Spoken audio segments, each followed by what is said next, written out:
SpaceX Starlink internet will be available on a Carnival ship near you. Do I need to repeat that again, or does that sink in for all of you who want to work on the high seas? Plus, MSC Cruise Line, I told you they're taking over the world. Well, now they're sponsoring an NBA basketball team, trying to get that brand recognition, I suppose. And a controversial MUSTER style appears to be coming back to one cruise line. Let's roll the intro.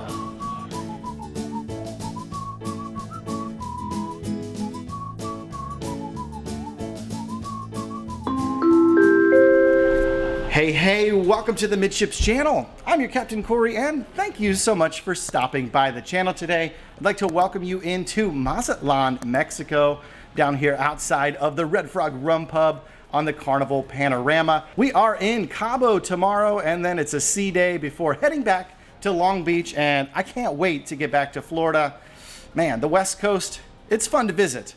I don't know if I'm gonna move out here. Now let's get into the big story of the day.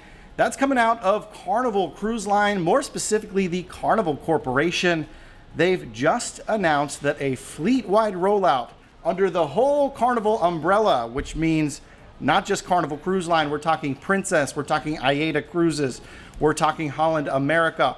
All of these lines are going to be getting Starlink internet here in the coming year or so. The rollout has already begun. Carnival has been testing this since December of last year. And basically what that means is you can expect an on-land level of Wi-Fi experience on board your Carnival cruises once this is finally rolled out fleet-wide. If you've ever used the internet on board a cruise ship, you know that is a major pain point for most cruisers. It's tough to stay connected, and more, that's sort of a requirement of all of us to keep in touch back home with work, with friends, with family, with your Ring doorbell. I don't know what you're staying connected with. Let me know about that in the comments below. But the fleet-wide rollout for Starlink, well, it started back in December of last year, so keep your eyes peeled to see if you come across any Starlink on your next Carnival cruise. Now, as we enjoy a sunset sail away from Mazatlan going on in the background, let's keep the cruise news moving, and we're gonna talk, well, one of my favorite cruise lines, MSC. I know there's a lot of MSC hate out there as of late. I'm not sure exactly why. Have you actually taken one of their cruises? That's different if you're not happy after using the product, but if you've just heard things on the internet, well, don't trust everything you hear on the internet. Well, like I said in yesterday's episode that none of you watched, you should watch it after this one. It's got a lot of really interesting cruise news that you probably haven't heard about. Well, MSC aims to become the largest cruise operator in the United States.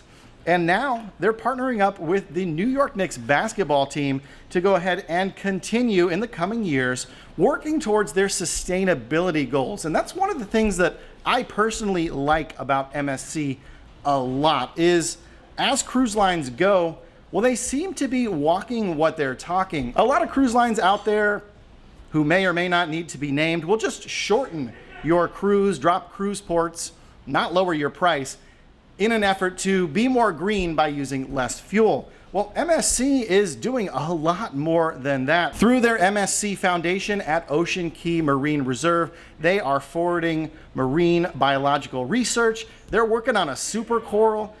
They're doing all kinds of really amazing things to what was a dump of an island, just filled with just waste, old scrap metal, used to be mined on. It was not a pretty sight. And if you go out there now, you would never know, save for some of the features they sort of left around the lighthouse. If you know what I'm talking about, let me know in the comments below. Well, that's your update. MSC is partnering with the Knicks.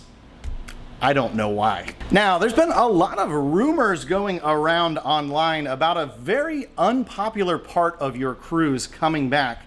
And I'm gonna address those with you as soon as I remind you that if you have an upcoming cruise, one of the best ways to really enjoy that cruise is by making sure you have all the essentials before you leave. And if you want to know my favorite cruise essentials, everything that I will not cruise without, things that I actually use every single cruise, well, check out my Amazon Midships store. There's a link in the description below. Now, let's talk about muster drills. Yes, if you've ever cruised, you've probably heard the term muster drill. And if you cruised prior to March of 2020, you probably know just how awful the in-person muster drill can be. There's a couple cruise lines we need to talk about because one is most definitely bringing back that in-person muster, and one cruise line, the one I'm sitting on right now, has come out and stated they are not intending to bring back their original in-person mustering. The muster drill is going to be left the way it is. It seems to be working out really well for Carnival.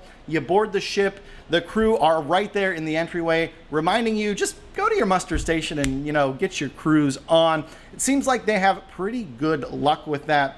The one cruise line that seems to have the worst luck with muster drill, at least here in the coming couple of months, is going to be Norwegian Cruise Line. The Norwegian cruisers have started to report in Facebook groups that the in-person, back in the day, old school muster drill has returned and should be returning fleet-wide on Norwegian's cruise ships. So it's going to be interesting on that vlogger cruise here in 2 weeks. You're going to see a bunch of YouTubers just hanging around doing that muster drill. Interesting muster drill. It's a pretty polarizing topic on cruise ships. There's always a few holdouts. You hear their names over the announcements, or you hear about their makeup muster drill that they have to make it to.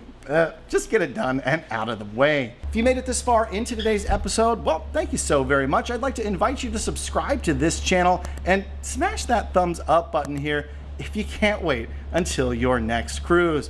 Thanks for stopping by the channel today, and until tomorrow, we'll see ya on the Midships. I kind of hung around in port today at Mazatlan.